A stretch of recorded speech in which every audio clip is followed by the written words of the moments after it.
See, already hung up thanks to the safety trigger. That's why we get out here and practice. So welcome back to the channel, everybody. I thought today we'd do a quick little review on the LCP Max by Ruger and talk about a very serious issue I found with this gun and why I have not been able to make this my everyday carry. All right, for starters, let's show that the gun is clear. There is nothing in the chamber, nothing in any of the magazines, and I'm also going to be comparing this to my original everyday carry gun. I've already got it completely emptied, nothing in the magazines as well. So we are nice and safe and ready to do this comparison and talk about a major flaw that this gun has that you need to be aware of in case you experience the same thing that I am. We're going to talk about how I'm going to have to remedy this before I'm ever able to replace my existing everyday carry with this gun. All right, so let's go ahead and dive right into this. Y'all, I had no idea Ruger even made an LCP Max. I'm not subscribed to any gun magazines, haven't checked on guns in a while, and did not know this even existed. So when I just recently found out about it, I fell in love for the simple fact of, well, for not much of a wider gun compared to what I've already been carrying for years, you get a lot of upgraded features, mainly capacity. That's what I wanted. But before we jump into a little bit of review, since there's so many of these already on the internet, let's talk about the problem, because that's probably why you clicked on this video. So for starters, the new LCP Max has a new safety design trigger right here. So you have to engage this bar that does not need to make contact with an upper shelf in here. So when you push this in, it comes out of the way, and then you can pull the trigger. So whereas on my older LCP right here, you can see there is no safety bar. You just got a long, heavy pull trigger for safety.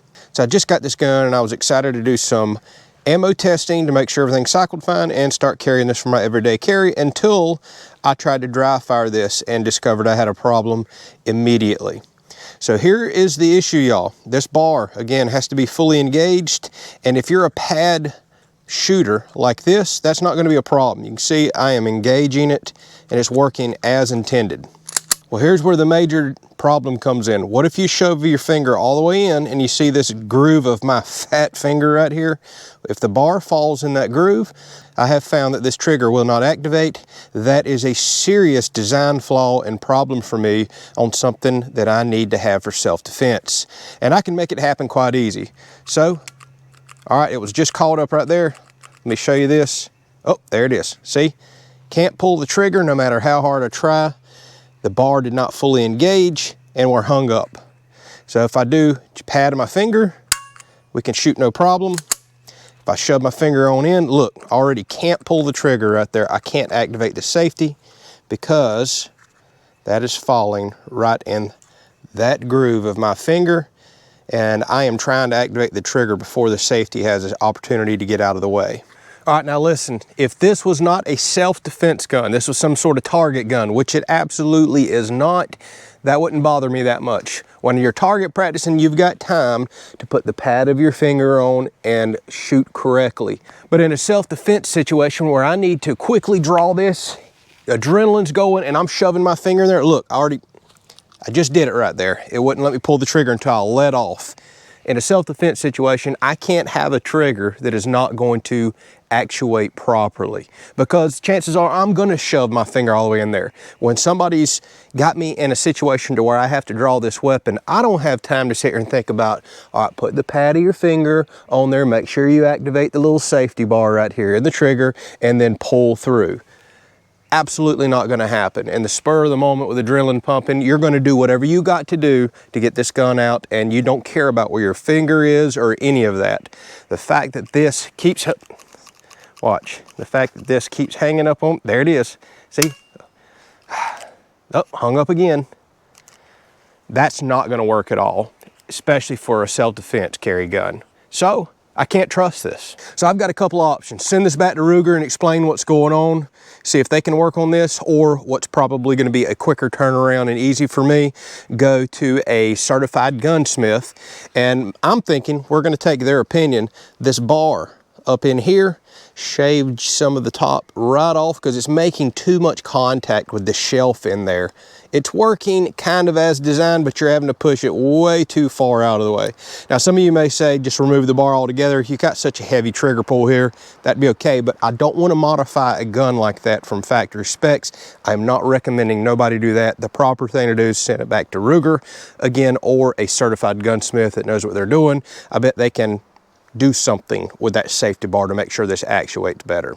So what we'll do now for the rest of this video, I'll explain why I got this gun. Let's go ahead and cycle some ammo through it, because if we're going to get this fixed here to where I can start carrying it for everyday carry, I'll explain why I did it. Maybe you didn't know about this gun just like I honestly did not. Even though there's a slew of reviews online, we'll go ahead and explain this to you in case you're a newcomer to this weapon just like myself. All right, so let's take a look at what we got going on here and why did I upgrade. This has been an awesome pocket pistol for me. This is my main everyday carry because we're in Florida, it's hot, we're always wearing shorts, and I like something nice and compact. Whenever I get dressed up or have heavy clothes on, I usually move up to a compact 9mm, a Glock, but this right here has been my everyday carry. You can see the rust and just pocket wear and everything else on it. I've had it for years. So what's the reason for wanting to upgrade? Well, this thing's starting to show its age and really small in the hand, hard to get a good grip on it. That's kind of the way it is with a pocket pistol. But one thing that's always concerned me is the factory mag is 6+1 in the chamber. Well, that's not very much ammo. Now, I will admit, there are some aftermarket kits. I changed the guts out in this and I can now go to 7+1 in the chamber. So I did gain 1 round over factory. But let's talk about the LCP Max. You can see what they've ultimately done here is made the gun a little wider, and you're kind of getting a double stacked mag, sacrificing just a little width, but this is already such a compact gun. And what that width is going to get you right here, well, this little bit wider magazine comes with 2 magazines, by the way, a 10+1 in the chamber and a 12+1. So we can literally go from 6 rounds to doubling it to 12 for not much more weight, width, than anything else to carry in our pocket. I was really interested in that. The other thing I'm really enjoying, although this being a pocket pistol, we're not worried about sights too terribly much, but it comes with a very nice, I believe that's a tritium night sight. I really love the deep groove U pattern back here. This is a really, really easy sight picture to see compared to the older one here. So if you want to go extra flush, leave this base plate on the 10-round mag, or you can put one on with a little bit of a pinky grip right there. So check that out versus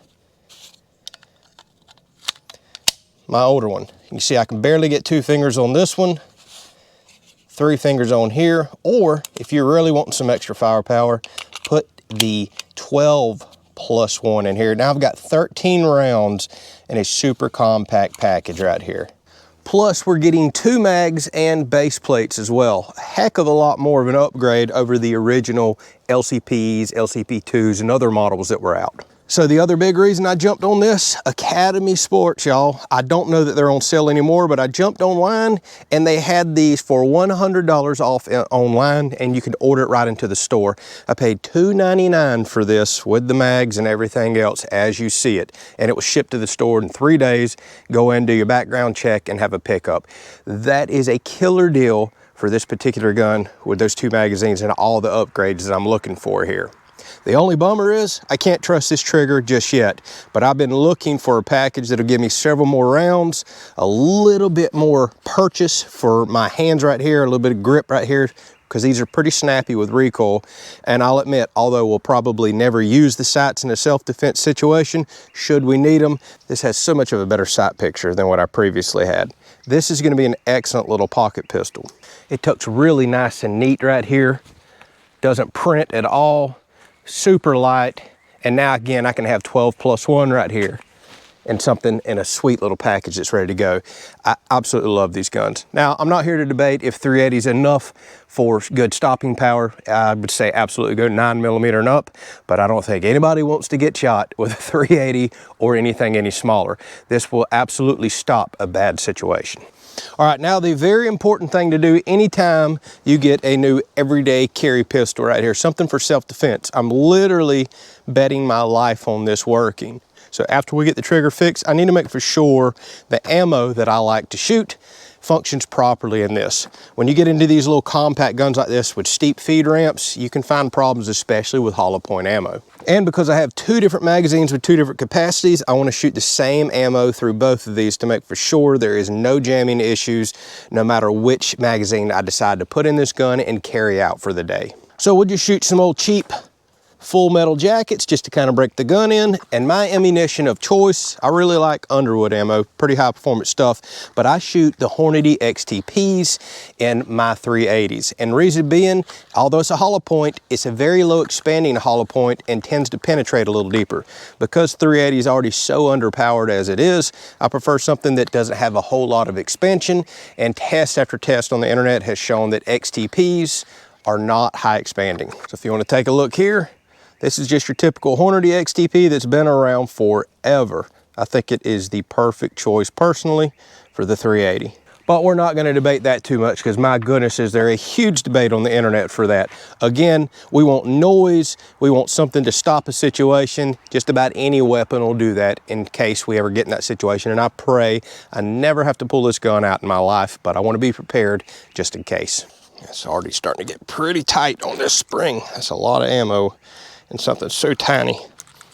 All right, it also comes with this little loader right here. I'm having a really hard time getting that last one in.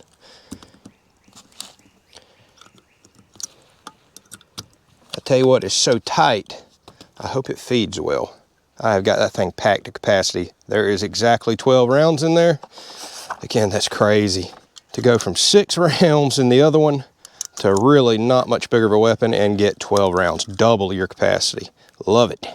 All right, I got a cardboard box set up right here with a huge dirt wall, no problems. I'm not even concerned about accuracy. We'll try to aim at that little orange dot just a little, but again, we're checking function, all that good stuff. This is not a target pistol. All right, so I got the 10 round in. Let's go ahead and look at the recoil, feel how snappy this is. It's gotta be a whole lot better than the other one now that I can get 3 fingers on the grip. Really looking forward to that.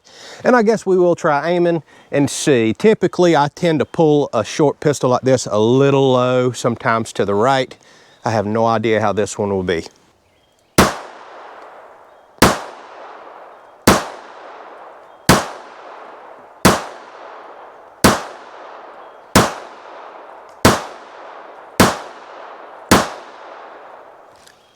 Held open at the end. I want to see that function flawlessly, which I expect with full metal jackets. I tell you what, for me to just kind of pumping through it, I am very pleased with where this is hitting. Take a look at this. All right, I can live with that. I wasn't even really trying. So obviously I'm not pulling low on this like I have some other compact pistols in the past. That is perfectly fine for self-defense. All right, here we are with the 12 round. Let's try it out. About the same amount of grip. Let's see if we got enough spring pressure here. This thing is packed. I hope it'll, nope, it sure doesn't. Doesn't cycle it in that way. I was afraid of that, but it does that way. Let's see if we have any jams or problems here.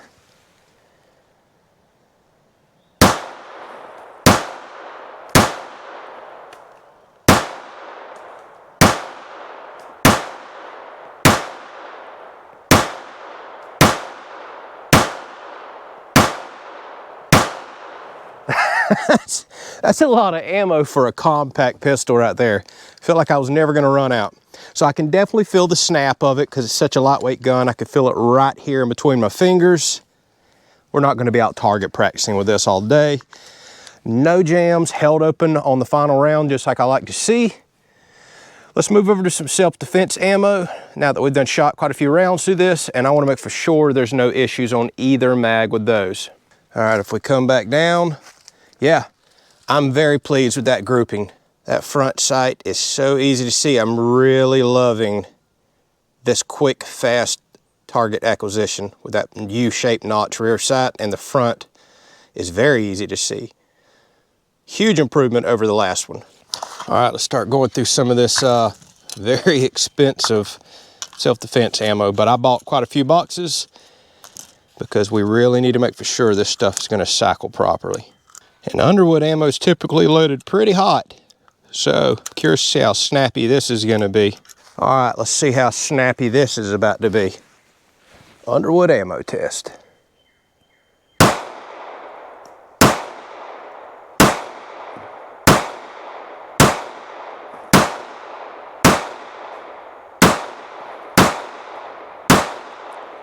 Ooh, definitely snappier. I don't know if y'all could see it, and you can feel the concussion in your face as well. I'm definitely starting to get some rubbing in between my fingers, but again, totally expected with a small pocket pistol. Pattern looks exactly the same as the last ammo. All right, good test, held open on the last. I'm gonna go grab the 12 round mag. All right, let's see if it fails to feed this in again, like last time, because it's packed so tight. Nope, not on the 12 rounder. It does it fine on the 10 rounder. So you definitely want to cock that by hand to feed that in.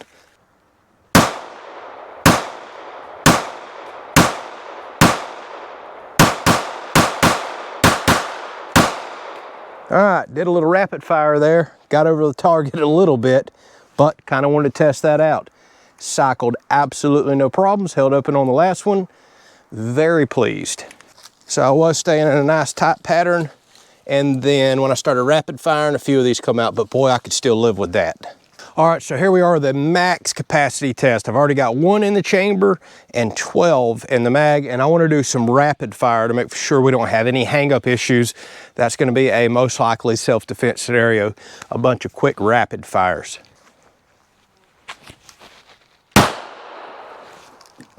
See, already hung up thanks to the safety trigger. That's why we get out here and practice and check things out. Oh, I gotta remember to put my pad on here. Let's do some more rapid fire.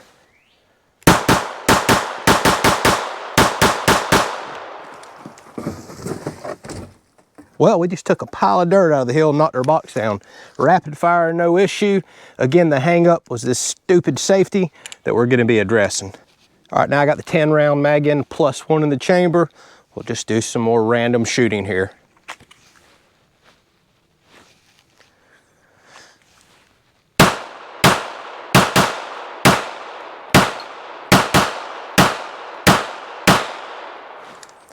I'll tell you what, this gun shoots really nice for a pocket pistol compared to the other one. There's just so much more grip here. The sights are excellent, they really are. All right, I can't complain with that. With a ton of rapid fire, I can live with that. You're talking some really good center mass. I mean, look. This gun handles really, really well. I'm very pleased with the rapid fire and the way I'm able to keep this. Now, I'm only shooting back from over here. We're not shooting far, but it's a pocket pistol. This is be the distance you'd shoot, most likely closer in a self-defense scenario. I've done put over 100 rounds through it. I shot some off camera, not one single jam, not one single failure. Hollow points, Hornady XTPs, and then I'm just about to put 100 rounds through of just full metal jackets from Winchester. So from low grade ammo to high grade ammo, not one single flaw or issue. I'm starting to feel more and more confident about carrying this as long as I can get this trigger fixed. And once I get it back from the gunsmith or whoever's gonna repair this for me, I'll come down here and do a little more shooting just to make for sure, especially I'll be doing some dry firing to make for sure that safety bar does not catch up on me. Are any of y'all experiencing that? Maybe I got a one-off problem with the safety bar or not ground properly from factory. I highly doubt it. Pistols and guns are usually to a very tight spec and tolerance. I think it's just an overlooked issue that the bar can fall in between fat fingers and grooves like mine. All right, hopefully y'all enjoyed it. We'll catch you on the next one. If you want to see more videos like this, let me know.